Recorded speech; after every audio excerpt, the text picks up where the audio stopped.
Good morning, students. Today we are discussing with the next point, that is biotechnology. Biotechnology means the biotic factors or the biotic materials are using with the help of the technology, or they are genetically modified or artificial genetic changes or hybridization for the human welfare is takes place with the help of the biotechnology. So here is the definition of biotechnology. It is previously used for the environmental stresses, vaccine production, diagnosis of congenital diseases, organ transplant, cancer research, production of artificial skin, cartilage, etc.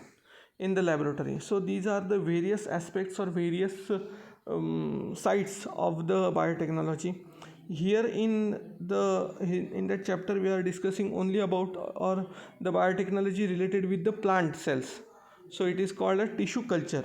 So tissue culture means the technology from which the entire plant is developed from the single cell or some kind of cells, and that is called biotechnology. This technique is especially used for the plants which are not having viable seeds. And what is mean by the viable seeds? तर एखाद्या वनस्पतीचं जर proper seed, उदाहरणार्थ केळं, तर इथे त्यांनी बनानाचंच example दिलेलं आहे. तर केळ्याचं बी जे आहे, बियाणं जे आहे ते प्रॉपरली अवेलेबल होत नाही, आणि अशा प्लांट्ससाठी त्यांची एक्स विवो ग्रोथ करून त्यांचं न्यूट्रिएंट मीडियममध्ये त्यांची डेव्हलपमेंट करून जे त्याची ग्रोथ केली जाते in the laboratory, it is called tissue culture. So here the technique of tissue culture is given in the cyclic manner. Firstly, this is a source plant. From that we are taking the bulb or corn of the source plant. Source प्लांटचा जो bulb किंवा corn आहे तो घ्यायचा आहे, त्यातली एक single sale किंवा एक ग्रुप ऑफ सेल्स घ्यायचा आहे. त्याला प्रायमरी ट्रीटमेंट म्हणजे त्याचं स्टरलायझेशन वगैरे जे आहे, त्याच्यामध्ये जे इतर काही जम्स वगैरे असतील तर त्यांचं किलिंग करून स्टरलायझेशन करून त्याला बॉटलमध्ये फिक्स करायचं आहे. त्यानंतर तिथे जे मीडियम, इथे खाली तुम्हाला जे मीडियम दिसतं आहे हे अगार मीडियम आहे. त्याच्यामध्ये especially PDA, for example potato dextrose agar, त्याला PDA असं म्हणतात. तर ते एस्पेशली वापरलं जातं. जे न्यूट्रिएंट मीडियम आहे, जे न्यूट्रिएंट्स त्यांना जमिनीतनं मिळतात तेच न्यूट्रिएंट प्युरिफाईड फॉर्ममध्ये, एक्सपर्ट्स फॉर्ममध्ये तिथे त्यांना अवेलेबल करून जातात. यावरती ह्या प्लांट सेलची ट्रिमेंडस अमाऊंटमध्ये ग्रोथ होते, त्यांचं रिप्रोडक्शन होतं, मल्टिप्लिकेशन होतं, आणि नंबर ऑफ प्लांट्स हे डेव्हलप होतात. त्यानंतर हे जे प्लांट्स आहेत त्यांना रूटिंग आणि शूटिंग येण्यासाठी त्यासाठी एक वेगळी ट्रीटमेंट, वेगळ्या केमिकल्स त्याला अप्लाय केले जातात, ज्याने त्यांची शूट सिस्टीम आणि रूट सिस्टीम ही प्रॉपरली डेव्हलप होते. इथे रिप्रोडक्शनमध्ये होणारी जी स्टेज आहे त्याच्यामध्ये फक्त त्याचं मास ग्रोथ होते, त्याला रूटिंग आणि शूटिंगसाठी वेगळी ट्रीटमेंट करायला लागते. त्यानंतर ही जी सगळी प्लांट्स आहेत ती सेपरेट केली जातात. त्यांना प्रायमरी हार्डनिंगसाठी ट्रेजमध्ये वगैरे ठेवलं जातं, त्यांना प्रॉपरली अरेंज केलं जातं आणि त्यांना खत वगैरे दिलं जातं, फर्टिलायझेशन केलं जातं. अँड लास्टली द सेकंडरी हार्डनिंगला त्यांना सेपरेट पॉटमध्ये इम्प्लांट केलं जातं आणि सेपरेटली ग्रो केलं जातं, आणि त्यापासून तुम्हाला एकाच वेळेला नंबर ऑफ प्लांट्स जे आहेत ते मिळतात. तर ही टेक्नॉलॉजी जी आहे त्याला टिश्यू कल्चर असं म्हटलं जातं. त्यानंतर टिश्यू कल्चरप्रमाणेच ॲग्रिकल्चर मॅनेजमेंट जी आहे तीसुद्धा बायोटेक्नॉलॉजीच्या सहाय्याने केली जाते. याच्यामध्ये एस्पेशली जेनेटिकली मॉडिफाईड क्रॉप्स असा एक नवीन पॉईंट आलेला आहे. याच्यामध्ये जे प्लांट्स आहेत त्यांच्यामध्ये जेनेटिक मॉडिफिकेशन केलं जातं, आणि त्यानुसार काही प्लांट्समध्ये इम्युनिटी सिस्टीम आहे किंवा इम्युनिटी पॉवर आहे ती बूस्ट करणं, अशा इतर गोष्टी ज्या आहेत त्या ॲड केल्या जातात. किंवा टेस्ट्स आहेत, फॉर एक्झाम्पल स्वीट कॉर्न सगळ्यांना माहिती आहे, तर त्याची एक GM व्हरायटी आहे. तर अशा वेगवेगळ्या GM व्हरायटीज ज्या आहेत त्या वापरल्या जातात.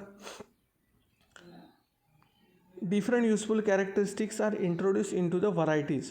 त्या व्हरायटीजमध्ये वेगवेगळे कॅरेक्टरिस्टिक्स आहेत ते इन्क्लूड केले जातात. Ability to withstand environment, especially genetically modified plant कशासाठी केला जातात, तर एन्व्हायरमेंटल स्ट्रेस. आपल्याकडची जी प्लांट्स, नॉर्मल प्लांट्स जे आहेत ती रोगाला लगेच बळी पडतात, किंवा वातावरणामध्ये होणारे जे बदल आहेत, आता अवकाळी पाऊस दर महिन्यामध्ये पडतो आहे आपण बघतो, तर या सगळ्या गोष्टींना विथस्टँड राहणं म्हणजे त्यांना तग धरून राहणं, ही जी ॲबिलिटी आहे त्यांची इम्युनिटी पॉवर वाढवणं हे या GM क्रॉपचं सगळ्यात मेन मोटो आहे. त्याचबरोबर ड्राय फॅमिन आहे, चेंजिंग क्लायमेट आहे, चेंजिंग टेम्परेचर आहे, या सगळ्याला हे GM प्लांट्स प्रॉपरली सर्वाईव्ह होतात. त्याचबरोबर इन्सेक्ट आणि पेस्ट पॅथोजन केमिकल विडीसाईड्स आहेत यांचा वापर न करता ते रेझिस्टन्स होतात त्याला, म्हणजे पेस्टिसाइड्स वगैरे जी ह्यांची युजिंग करायला लागतं, पण त्याला आपली प्लांट्स जे आहेत त्यांना कुठलीही दुखापत होऊ नये, केमिकल्सचा त्यांच्यावर काही परिणाम होऊ नये यासाठी त्यांना chemical pesticides can be avoided. Due to such use of the seeds of the GM crops, there is a improvement in the nutritive value. तर त्याच्यामध्ये काही ॲडिंग न्यूट्रिटिव्ह व्हॅल्यूसुद्धा तुम्हाला GM प्लांटमध्ये ॲड केली जाते. त्या इथे काही तुम्हाला एक्झाम्पल्स दिलेले आहेत. मेजमध्ये MON 801 इथे दाखवलेले आहे तुम्हाला आकृतीमध्ये. त्यानंतर MON 863 आहे एक अजून व्हरायटी. त्यानंतर पोटॅटोमध्ये ॲम्फ्लोरा म्हणून आहे. राईसमध्ये तुम्हाला सगळ्यांना माहिती आहे गोल्डन राईस, ज्याला ब्राऊन राईस असे म्हणतात, तो गोल्डन राईस आहे ज्याच्यामध्ये व्हिटॅमिन A जे आहे ते जास्त प्रमाणात आहे. त्यानंतर सोयाबीनचे वेस्टिव गोल्ड म्हणून आहे. त्यानंतर टोमॅटोची वैशाली नावाची एक व्हरायटी आहे जी जेनेटिकली मॉडिफाईड आहे. आणि कॉटनमध्ये BT कॉटन ही एक ॲडिंग व्हरायटी किंवा वेगळी व्हरायटी इथे तुम्हाला दाखवलेलं आहे. पोटॅटो आणि टॉमॅटोच्या पण व्हरायटीज दाखवलेल्या आहेत. तर असे जेनेटिकली मॉडिफाईड प्लांट जे आहेत ते तुम्हाला इथे दाखवलेलं आहे. Application of biotechnology in floriculture, nurseries and forestry. तर हेच सगळं जे आहे फ्लोरिकल्चर डिपार्टमेंटमध्ये, फॉर एक्झाम्पल फ्लॉवर्स युजिंगसाठी किंवा नर्सरीमध्ये मोठ्या प्रमाणात, मग असे आपण बनानाचं एक्झाम्पल बघितलं की जे रोपं लागतात किंवा जे प्लांट्स लागतात तर ते नर्सरीमध्ये डेव्हलप करण्यासाठी टिश्यू कल्चर या टेक्निकचा वापर केला जातो. टिश्यू कल्चरमध्ये कशा पद्धतीने प्लांट मास तयार होतं ते इथे तुम्हाला दाखवलेलं आहे. त्याची काही ॲस्पेक्ट्स तुम्हाला इथे दिलेले आहेत बघा. फर्स्टला tissue culture can be use to grow those plants on the large scale which have bear flower, fruits and excellent quality. तर सगळ्यात महत्त्वाचं म्हणजे फ्लॉवर, फ्रुटिंग. ह्युमन वेलफेअर हा त्याचा मेन रोल असल्यामुळे माणसाच्या वापरासाठी किंवा माणसाला युजफुल असे असलेले सर्व प्लांट्स जे आहेत फ्लॉवर, फ्रूट देणारे, आता फॉर एक्झाम्पल अल्फान्सो आहे, हापूस आंबा आहे किंवा वेंगुर्ला 4 व्हरायटी आहे काजूबीची. तर असे जे प्लांट्स आहेत त्यांचं एस्पेशली इथे काय केलं जातं तर डेव्हलपमेंट केलं जातं on large scale. Fully grown plants are produce in the shorter duration. सगळ्यात महत्त्वाचा ॲस्पेक्ट आहे की यामध्ये शॉर्टर ड्युरेशन, कमीत कमी वेळामध्ये, कारण आपण न्यूट्रिटिव्ह जे त्याला कंटेंट प्रोव्हाइड करतो त्या न्यूट्रिटिव्ह कंटेंटमुळे अतिशय वेगाने त्यांची वाढ होते. Plant growth can be on the large scale event if means of the pollination and germination of seed is not available. Germination आणि पॉलिनेशनची आवश्यकता नसते, डायरेक्टली प्लांट डेव्हलप झाल्यामुळे अतिशय शॉर्टर ड्युरेशनमध्ये ते डेव्हलप होतात. त्यानंतर bioreactors cells can be grown in a more nutritive medium. हे मगाशी सांगितलं तुम्हाला, न्यूट्रिटिव्ह मीडियम त्यांना प्रोव्हाइड केल्यामुळे त्यांची ग्रोथ आहे ती एक्सलंट असते.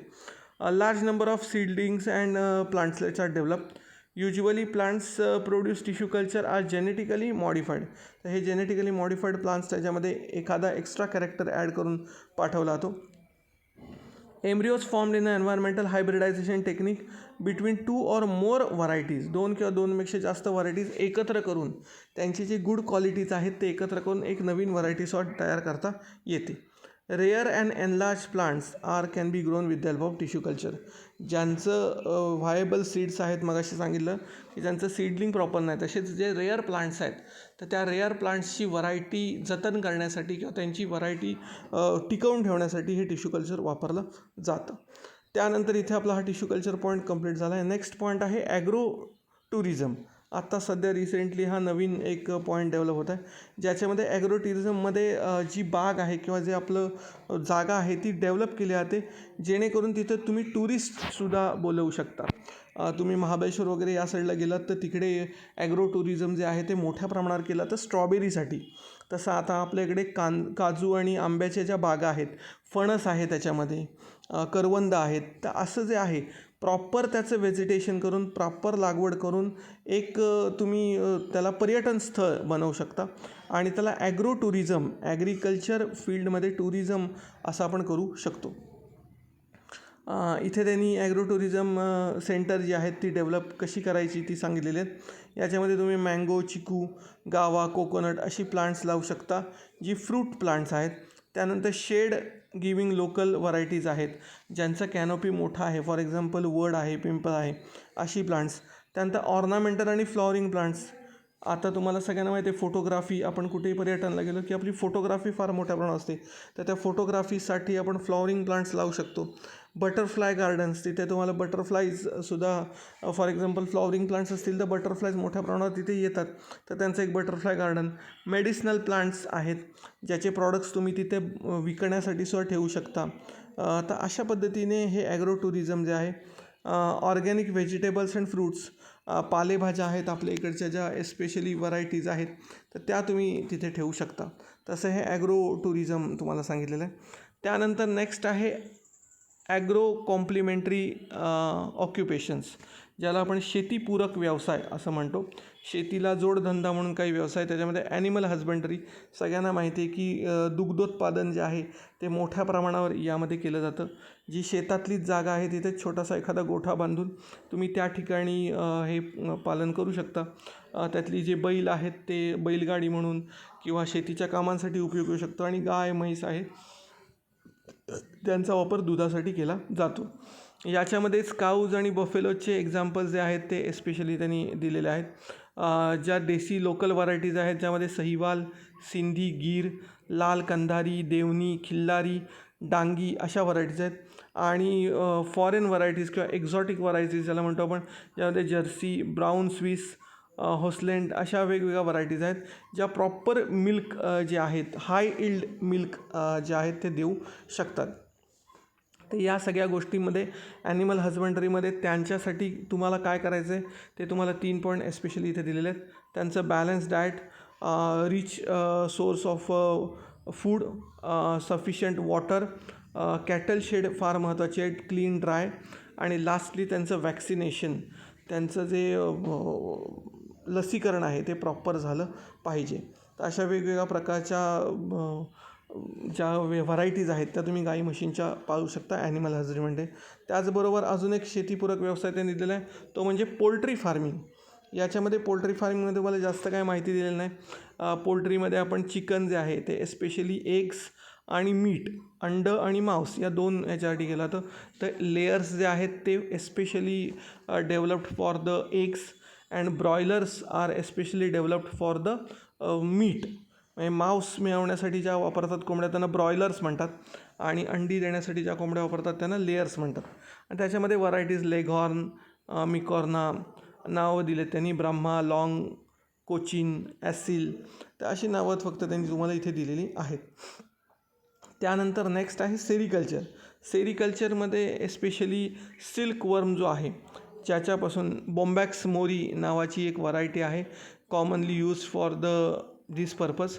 बॉम्बॅक्स mori is a scientific name of the silkworm, and that silkworm which is a moth, कीड सारखी असते. त्याची लाईफ सायकल तुम्हाला इथे दिलेली आहे. तर यांचं प्रोडक्शन केलं जातं. Especially that larvae are hatching on the eggs on the mulberry plants, त्याला तुतीची पानं असं म्हटलं जातं. त्या मलबेरी प्लांट्सवरती त्यांचं वाढ होते. तर ही जी एग्स आहेत ती एग्स तिथे डेव्हलप होतात. त्यानंतर त्या एग्सपासून लार्वा तयार होतो. तो लार्वा स्वतःभोवती प्युपा एक कोटिंग तयार करतो, that coating content the silk. आणि त्यानंतर त्या प्युपामधून जो मॉथ आहे, ज्याला आपण फुलपाखरू असं म्हणतो, तर तो फुलपाखरू बाहेर पडतो. तर त्यांचं सगळं आफ्टर फिडिंग, त्यांना फिडिंग सुरू केल्यानंतर 3 ते 4 दिवसामध्ये लार्वे म्हणजे हालचाल करायला सुरुवात होते. ती मलबेरी प्लांटच्या पानाच्या खालच्या बाजूला अंडी घालते. त्यानंतर ते लार्वे जे आहेत त्यांच्यामधून प्युपा, त्याला ककून असंही म्हटलं तर स्पेरिकल लार्ज शेप चे ककून बनवले जातात. आणि हे cocoon 10 days before the pupa turns into an adult, the cocoons are transferred into the boiling water.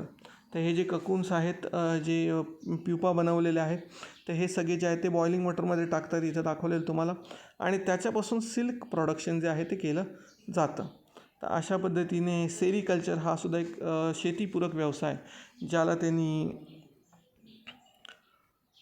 Agro complementary ऑक्युपेशन्स हे सांगितलेलं आहे. तर इथे आपला हा चॅप्टर जो आहे तो कंप्लीट झालेला आहे. आता आपलं फक्त एकच चॅप्टर शिल्लक आहे, 18 chapter, observing space and telescope. Okay, thank you.